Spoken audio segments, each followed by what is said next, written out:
लेंगे दोस्तों, हमारे पास क्या क्वेश्चन है?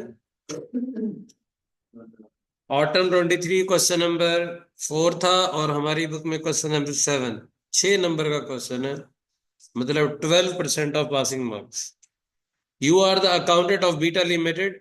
रिक्वायरमेंट क्या? List the information that you will need to gather in order to calculate estimated borrowing cost to be capitalized। borrowing cost capitalise के लिए लोन का पता हो, उसकी अमाउंट का पता हो, डेट ऑफ एक्विजिशन का पता हो, कंप्लीशन का पता हो, इंटरेस्ट रेट का पता हो, इन्वेस्टमेंट इनकम क्या है उसका रेट पता हो।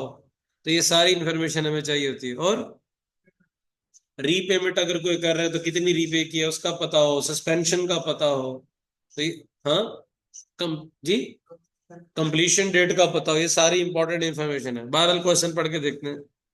BL has commenced construction of a manufacturing plant to expand its production line, which will take 2 years to complete. The cost of the plant will be financed through a new loan specifically obtained for this purpose. Remaining cost will be financed through the existing borrowings.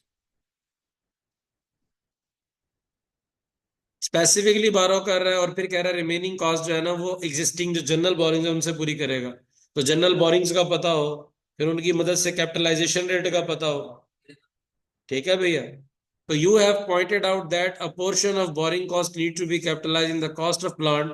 The management is interested in determining the estimated borrowing cost that will be capitalise in the future and has requested to prepare a working. तो आप information, list of information बताना चाहते हैं। तो वो कहता है सबसे पहले हमारे लिए डेट्स बड़ी इंपॉर्टेंट है, कि किस डेट को कंस्ट्रक्शन स्टार्ट हुई, किस डेट को एक्सपेंडिचर इनकर हुए, और किस डेट को आपने लोन लिया और बोरिंग कॉस्ट इनकर होना शुरू हुई। ठीक है भैया। फिर आपने देखना है कि इसके बाद सस्पेंशन पीरियड क्या रहा, और फिर वो डेट जिस डेट को आपकी कंप्लीट हो गया।